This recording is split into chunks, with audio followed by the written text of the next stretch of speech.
Dear children, once again you are most welcome in SAVE classes. Yes, today I am delivering my third lecture on life processes.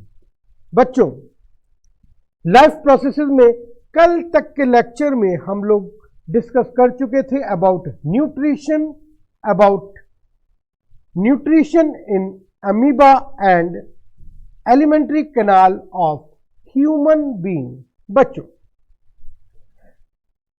Human being में alimentary canal के structure को आप लोग बहुत बार पढ़ चुके हैं. क्लासेस में आप लोगों ने उसके डायग्राम्स भी तैयार कराए हैं, लेकिन मैं एक बार फिर भी डायग्राम के थ्रू एक रिवीजन करना जरूरी समझूंगा, क्योंकि डाइजेशन का प्रोसेस समझने के लिए सबसे पहले जरूरत होती है एलिमेंट्री कैनाल के स्ट्रक्चर को क्लियर करने की, because this is a very very complex structure.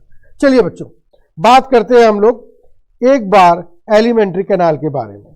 देखिए, स्क्रीन पर आपको एलिमेंट्री कैनाल बहुत क्लियरली नजर आ रही है, और इस एलिमेंट्री कैनाल की शुरुआत होती है माउथ से, जैसा कि मैंने आप लोगों को बताया था. लास्ट हेडिंग इसमें जो आप लोगों को नजर आ रहा है वो है एनस. जी हाँ, चलिए पूरी स्क्रीन पर हम इस डायग्राम को फैलाएंगे और फिर हम लोग स्टडी करेंगे एलिमेंट्री कैनाल के बारे में.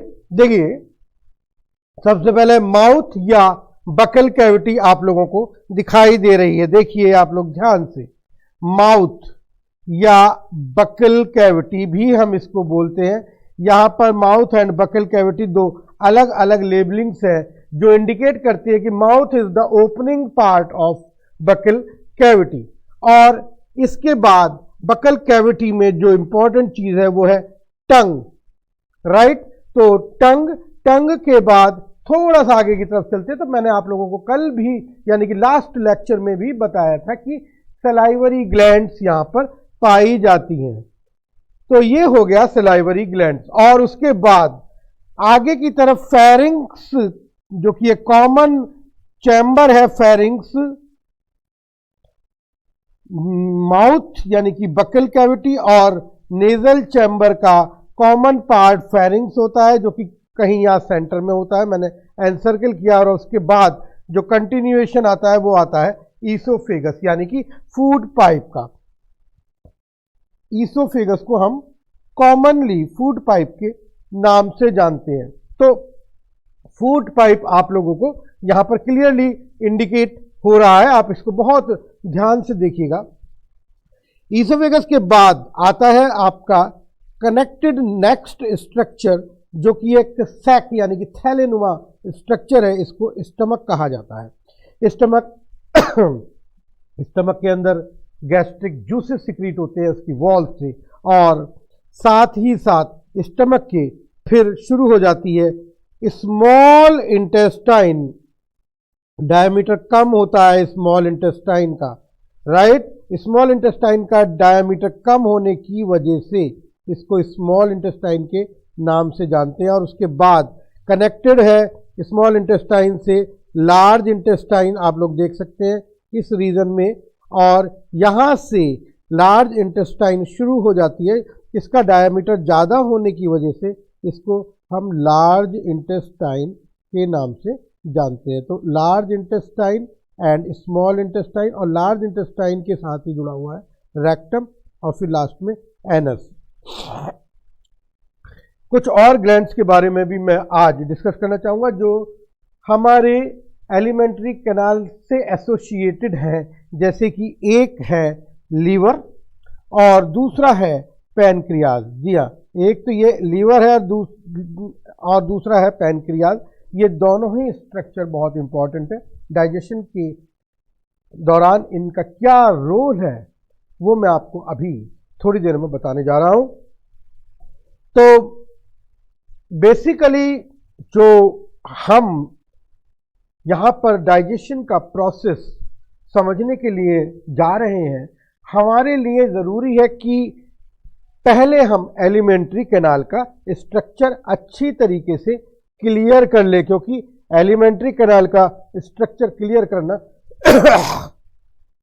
बच्चों आप लोगों के लिए बहुत ज़रूरी है, और इसीलिए मैंने एक एक पार्ट एलिमेंट्री कैनाल का आप लोगों के सामने शो किया है। और मैं ये चाहूँगा कि आज इस लेक्चर के बाद एक बार आप एलिमेंट्री कैनाल अपनी नोटबुक पर देखकर बना के या बिना देखे, अगर आपको लर्न है तो बिना देखे बनाएं, और अगर आपको लर्न नहीं है तो देख करके बनाएं, लेकिन बनाएं ज़रूर और साथ में लेबलिंग ज़रूर करें, ताकि आपके ब्रेन में एलिमेंट्री कैनाल का स्ट्रक्चर पूरी तरीके से सेटल हो जाए।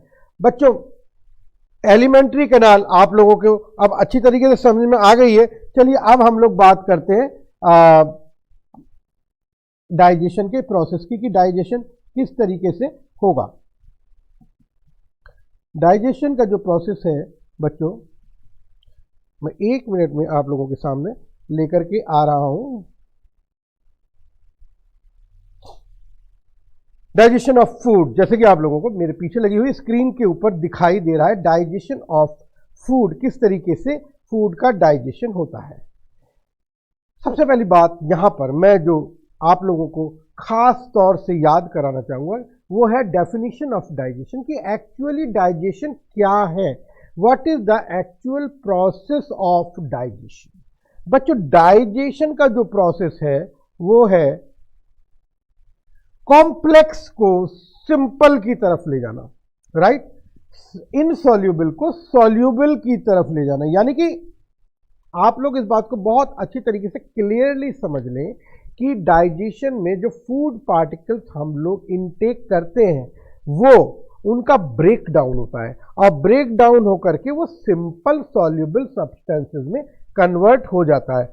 आप लोग डेफिनेशन को मैं चाहूंगा कि अपनी नोटबुक में एक बार जरूर नोट करें। मैं चाहूंगा कि आप लोग लिखें इसकी डेफिनेशन को, कि एक्चुअली डेफिनेशन क्या कहती है डाइजेशन की। Digestion of food, please note down in your notebook. Yes, digestion is a process of breakdown of food. Yes, please note down. Digestion is a process of breakdown of food into simple and soluble molecules, simple and soluble molecules, simple and soluble molecules by the action of digestive enzyme, so that they can diffuse in the blood through the gut wall. Yes बच्चों, तो definition आप लोगों को digestion की बहुत अच्छी तरीके से क्लियर हो चुकी है कि एक्चुअली डाइजेशन क्या है। डाइजेशन यानी कि कॉम्प्लेक्स और इनसॉल्युबल फूड पार्टिकल्स को हमें कन्वर्ट करना है simple and soluble food particles में, yes, so that it will be utilized in our body, right. अब हम बात करते हैं कि डाइजेशन कहां से और कैसे शुरू होता है। डाइजेशन बच्चों शुरू होता है हमारी बक्कल कैविटी से, यस यस, दिस माउथ, यहीं से हमारा शुरू हो जाता है, क्योंकि जब हम फूड यहां पर रखते हैं बक्कल कैविटी में और उसको अपनी टीथ की हेल्प से चबाना शुरू करते हैं, टंग की हेल्प से उसको घुमाना शुरू करते हैं, तो वो छोटे छोटे छोटे छोटे छोटे छोटे पार्टिकल्स में कन्वर्ट हो जाता है। और इन छोटे छोटे पार्टिकल्स में कन्वर्ट होते ही इसमें हमारे मुंह में मौजूद सलाइवा मिक्स होना शुरू हो जाता है, और यहीं से शुरू हो जाता है पहला एक्शन डाइजेशन का, राइट। देखिए, the first point in digestion in buccal cavity, आप मेरे पीछे लगी हुई स्क्रीन के ऊपर पढ़ सकते हैं कि the ingested food is chewed, chewed means चबाया जाता है, masticated in buccal cavity.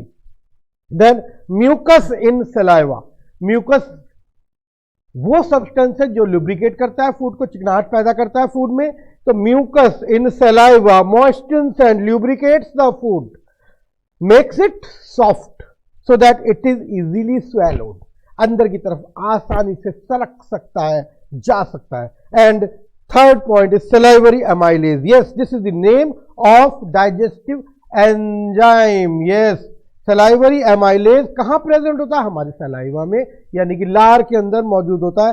Salivary amylase present in saliva hydrolyses starch into maltose. बच्चों, what is maltose and what is starch? Yes, these are two new terms for you. बच्चों, starch, maltose.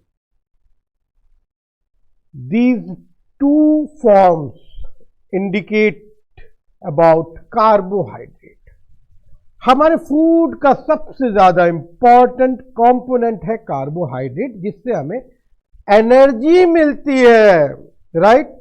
अपना काम करने के लिए मैं अगर अपना हाथ हिला पा रहा हूं because I am having energy. अगर मेरे अंदर एनर्जी नहीं होगी मैं इवन स्टैंड नहीं कर सकता, मैं अपना हाथ ऐसे उठा करके मूव नहीं कर सकता बिकॉज मेरे अंदर ताकत ही नहीं है।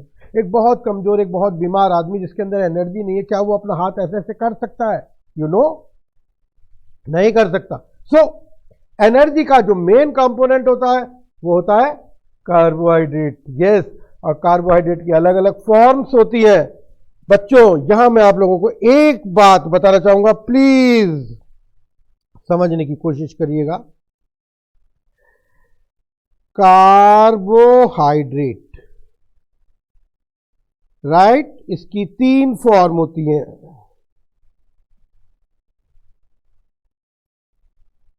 सबसे पहली most simple form glucose and fructose, और इनको हम जानते हैं मोनोसैकेराइड के नाम से। मैं ये नाम यहां पर मेंशन नहीं करूंगा, ग्लूकोज एंड फ्रुक्टोज आप याद रखिए। इससे कॉम्प्लेक्स फॉर्म जो होती है शुगर, और इससे भी ज्यादा कॉम्प्लेक्स फॉर्म होती है स्टार्च। हम फूड को स्टार्च की फॉर्म में इंटेक करते हैं ज्यादातर। व्हीट, गेहूं, चावल, आलू, हर चीज में स्टार्च है। हमने स्टार्च की फॉर्म में फूड को इंटेक किया। This is the most complex form.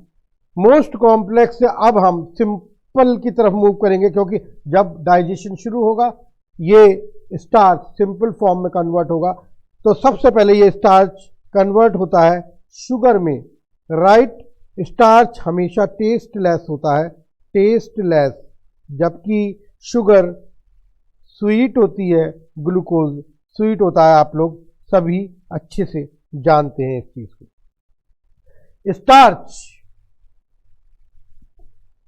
Starch sugar में कन्वर्ट होता है डाइजेशन के दौरान, और प्रोसेस कहलाता है हाइड्रोलिसिस। मैं यहां पर स्क्रीन पर आपके सामने लगातार लिख रहा हूं, हाइड्रोलिसिस का प्रोसेस होता है, और शुगर ग्लूकोज में कन्वर्ट होती है, और ये प्रोसेस भी हाइड्रोलिसिस कहलाता है, और अल्टीमेटली सिंपलेस्ट फॉर्म में कन्वर्ट हो जाता है ग्लूकोज में, स्टार्च। यही डाइजेशन है, मोस्ट कॉम्प्लेक्स फॉर्म को मोस्ट सिंपल फॉर्म में कन्वर्ट करना। जी हाँ, यही कहलाता है डाइजेशन। तो यहां पर सलाइवरी एमाइलेज जो कि सलाइवा में प्रेजेंट होता है, present in saliva, it hydrolyses starch into maltose. What is this maltose? Maltose is the name of sugar. किसी भी नाम के आगे OSEOs लगाओ, it means it is indicating about carbohydrate और शुगर। तो maltose is a kind of sugar, तो sugar में कन्वर्ट हो जाता है स्टार्च। आप लोगों ने महसूस किया होगा कि अगर हम एक ब्रेड का piece starch, full of starch फीका होता है, आप उसे अपने मुंह में थोड़ी देर तक चबाते रहिए। ध्यान रखें कि उस ब्रेड के पीस पर आपको कुछ भी नहीं लगाना, कोई बटर, कोई सॉस, कुछ भी यूज नहीं करना है। सिंपल ब्रेड के पीस को आप चबाना शुरू करिए। थोड़ी देर में आप महसूस करेंगे, जैसे जैसे उसमें सलाइवा मिक्स होता चला जाएगा, थोड़ी देर में आप महसूस करेंगे इसका टेस्ट मीठा हो गया है, स्वीट हो गया है, यानी कि स्टार्च शुगर में कन्वर्ट हो गया है, क्योंकि स्टार्च टेस्टलेस होता है जबकि शुगर स्वीट होती है। तो बच्चों, मुंह में स्टार्च का पार्शियली डाइजेशन शुरू हो जाता है, और मैं समझता हूं कि अगर हमने 100% हम स्टार्च को मानते हैं तो 30% डाइजेशन स्टार्च का शुगर में हमारे बकल कैविटी यानी कि मुंह के अंदर ही हो जाता है, because of this salivary amylase. I think point आप लोगों को क्लियर हो गया होगा। चलिए बात करते हैं हम अब कुछ और आगे की तरफ चलते हैं। Digestion in stomach. Digestion in stomach में मैं आप लोगों के सामने क्लियर करना चाहूंगा कुछ चीजें। फूड मुंह के अंदर डाइजेस्ट हुआ, कार्बोहाइड्रेट 30% तक कन्वर्ट हो गया शुगर के अंदर। चलिए अब फूड पहुंचता है हमारा मुंह से फूड पाइप के थ्रू होता हुआ हमारे स्टमक में दूसरा कंपोनेंट फूड का डाइजेस्ट होता है। ये तो आप जानते हैं कि स्टमक की जो वॉल्स होती हैं वो गैस्ट्रिक जूस सिक्रीट करती है, वो सब मैं आप लोगों के साथ पीछे के लेक्चर्स में लगातार डिस्कस करता हुआ आ रहा हूं। तो अब आप लोगों को यहां पर मैं बताना चाहूंगा कि कौन सा कंपोनेंट है फूड का जो डाइजेस्ट होता है स्टमक के अंदर। बच्चों, स्टमक के अंदर डाइजेस्ट होता है हमारा प्रोटीन। फूड का अनदर कंपोनेंट जो हमारी बॉडी की ग्रोथ के लिए रिस्पॉन्सिबल है, हमारी बॉडी बिल्डिंग के लिए रिस्पॉन्सिबल है, हमारे इन मसल्स के लिए रिस्पॉन्सिबल है, वो है प्रोटीन। आप लोग जिम जाते हैं, मसल्स बनाने के लिए प्रोटीन पाउडर यूज करते हैं कि नहीं करते हैं? यस। तो protein is a major component for our body growth.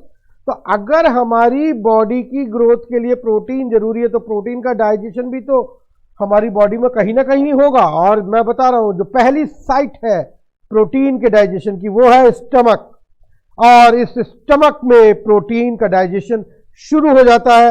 लगातार स्टमक की जो वॉल है उनके अंदर कॉन्ट्रैक्शन रिलैक्सेशन, कॉन्ट्रैक्शन रिलैक्सेशन, ये सब होता रहता है। और फूड का जो मटेरियल है वो एक फाइन पल्प मास जिसे काइम CHYME काइम कहा जाता है में कन्वर्ट हो जाता है। Yes, this is crime.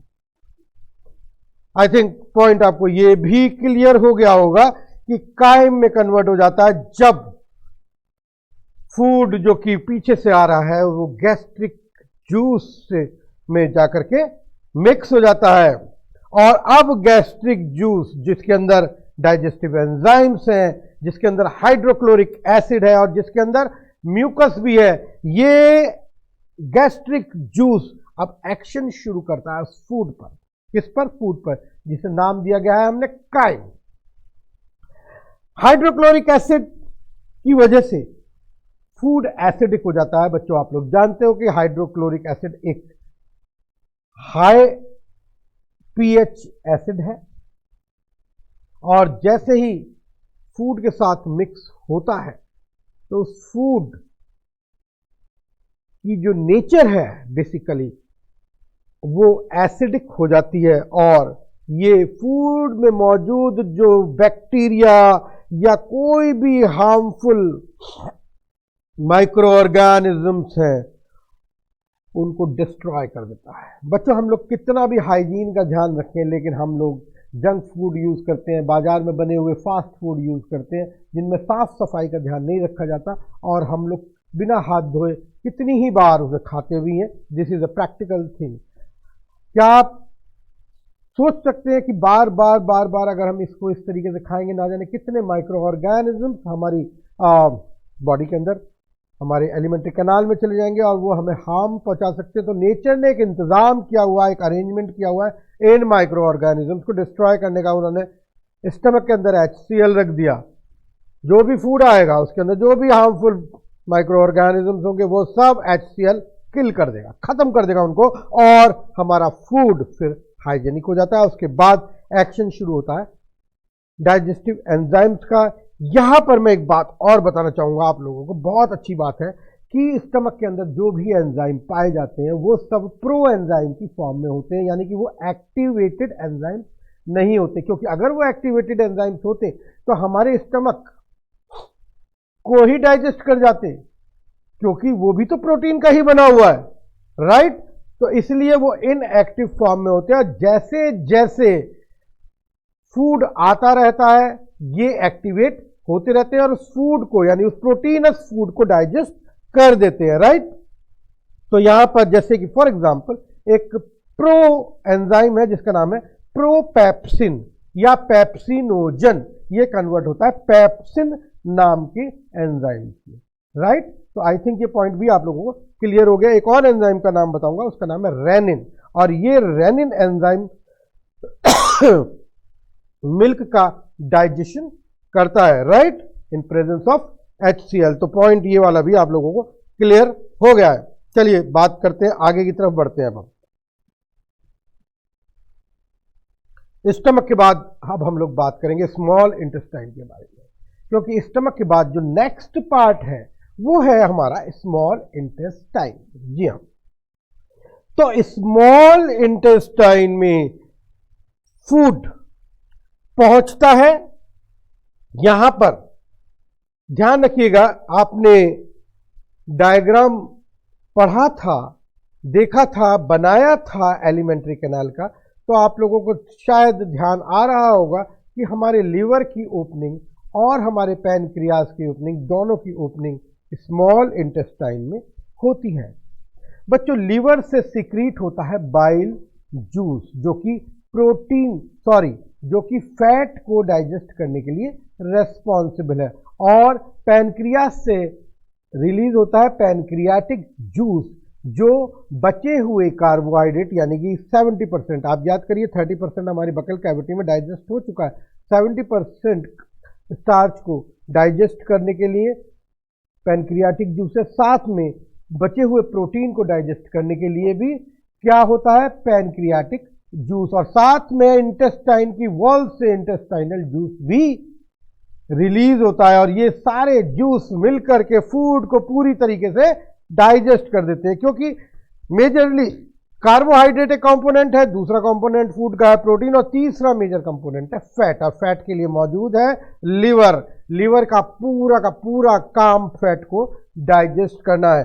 Liver से रिलीज होने वाला बाइल जूस फूड को छोटे पार्टिकल्स में, फैट को, फूड में मौजूद फैट को छोटे पार्टिकल्स में कन्वर्ट कर देता है। चलिए फंक्शंस पढ़ते हैं बाइल जूस का। मेरे पीछे लगी हुई स्क्रीन पर आप लोग ध्यान से देखिए।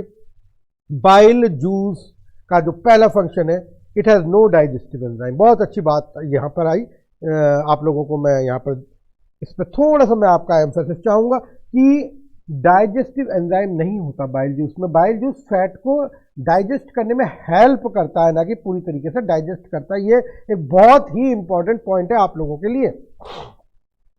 तो फैट को डाइजेस्ट करने से पहले का जो स्टेप है वो बाइल जूस कंप्लीट करता है, वो है फैट के पार्टिकल्स को छोटी ड्रॉपलेट्स में कन्वर्ट करना। तो बाइल जूस में पहला पॉइंट है, it has no digestive enzyme yet it is important for digestion of fat. Number 2, it neutralizes the acidity of the crime.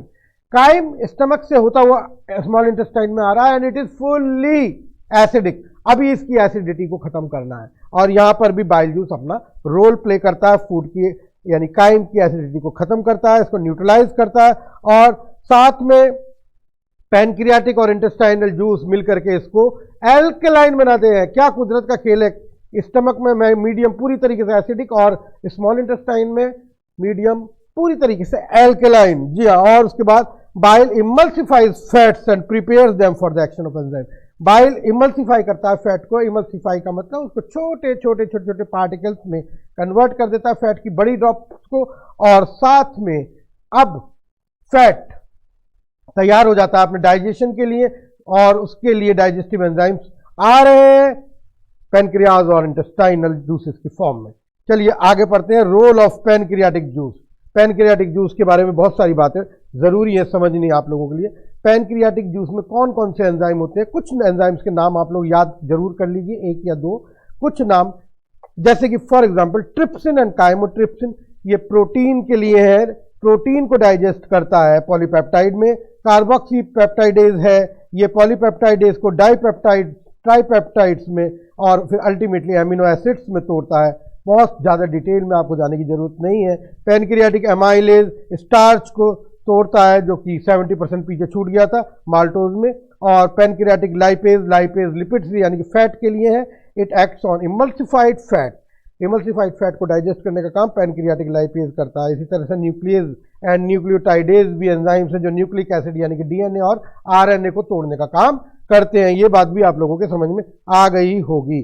चलिए और आगे की तरफ बढ़ते हैं। अब यहां पर इंपॉर्टेंट बात आती है स्मॉल इंटेस्टाइन के बाद लार्ज इंटेस्टाइन की, क्योंकि लार्ज इंटेस्टाइन में अब क्या हो रहा है क्योंकि मेजर पार्ट डाइजेशन का स्मॉल इंटेस्टाइन में कंप्लीट हो जाता है। तो लार्ज इंटेस्टाइन क्या करती है, फूड के अंदर जो वाटर का अमाउंट जमा हुआ है, फूड के अंदर जो वाटर का अमाउंट जमा है उस अमाउंट को एब्जॉर्ब कर लेती है और अनडाइजेस्टेड फैट या डाइजेस्टेड फैट, ड्राई फॉर्म में यानी कि सॉलिड फॉर्म में आ जाता है। Water is absorbed by the mucus lining of large intestine and undigested residue is changed to semi solid faeces. Faeces यानी कि अनडाइजेस्टेड फूड यानी कि शिट की फॉर्म में बाहर निकालने वाला वो part. These are pushed into rectum from where they are passed out through anus and this is called egestion.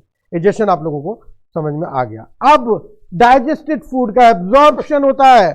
Intestine की वॉल्स डाइजेस्टेड फूड को एब्जॉर्ब करेंगी, वरना फायदा क्या हुआ डाइजेशन का। अब हमारा फूड सिंप्लीफाई हो चुका है और यहां पर जो भी एंड प्रोडक्ट्स हैं कार्बोहाइड्रेट के, फैट के, प्रोटीन के, ये सब सिंपल फॉर्म में आ चुके हैं, like glucose, glycerol, fatty acids और एमिनो एसिड्स, और they are absorb by intestinal wall. अब इंटेस्टाइन की वॉल्स उसको एब्जॉर्ब करती चली जाती है, लगातार एब्जॉर्ब करती चली जाती है, और एब्जॉर्प्शन के बाद ब्लड के थ्रू ये फूड जो है डाइजेस्टेड फूड पहुंच जाता है बॉडी की हर सेल के अंदर। राइट, खत्म हो गई बात डाइजेशन की, एब्जॉर्प्शन की। It is extremely long. अगर हम इंटेस्टाइन के बारे में बात करें, the intestine has following feature, आप मेरे पीछे लगी स्क्रीन के ऊपर देख सकते हैं कि it is extremely long and provide a large absorbing surface to the food. एक बात और बताऊंगा कि इंटेस्टाइन की वॉल्स के अंदर फिंगर लाइक स्मॉल प्रोजेक्शंस होते हैं बहुत सारे, जिन्हें विलाय बोलते हैं। और ये विलाय क्या करती है, ये विलाय आप लोगों को मैं बताऊंगा किस तरह की फॉर्म में होती है ये विलाय। देखिए बच्चों, ये हमारी इंटेस्टाइन, ये इंटेस्टाइन के अंदर की वॉल, और यहां पर ये विलाय है। ये फिंगर लाइक प्रोजेक्शंस निकले हुए हैं, आप लोगों को दिखाई दे रहे होंगे। ये इस तरीके के फिंगर लाइक, बहुत सारे फिंगर लाइक प्रोजेक्शंस होते हैं जिनको हम बोलते हैं विलाय। और ये विलाय एब्जॉर्प्शन के लिए सरफेस एरिया बढ़ाने का काम करते हैं। आप लोग देख सकते हैं कितना ज़्यादा सरफेस एरिया हो गया, कितना छोटा सा था बाहर की तरफ, और अंदर की तरफ सरफेस एरिया कितना ज़्यादा होता है। और maximum food is absorb by these villi. Right, इसके बाद epithelium lining is very thin, इसीलिए तेजी के साथ एब्जॉर्प्शन होता है, rapid diffusion. Lymph vessels are present in each villi for absorption of fat. I think ये पॉइंट भी आप लोगों को क्लियर हो गए। चलिए आगे की तरफ बढ़ते हैं। एसिमिलेशन, लास्ट एसिमिलेशन, क्योंकि एसिमिलेशन के बाद इजेशन। एसिमिलेशन में जो कंपोनेंट सिंप्लीफाई कर दिए गए थे, वो जो कि simplified forms like glucose, glycerol, fatty acids, amino acid, ये सब जो अभी हम पढ़ करके आए हैं, the absorbed food is distributed to various body cells by the blood.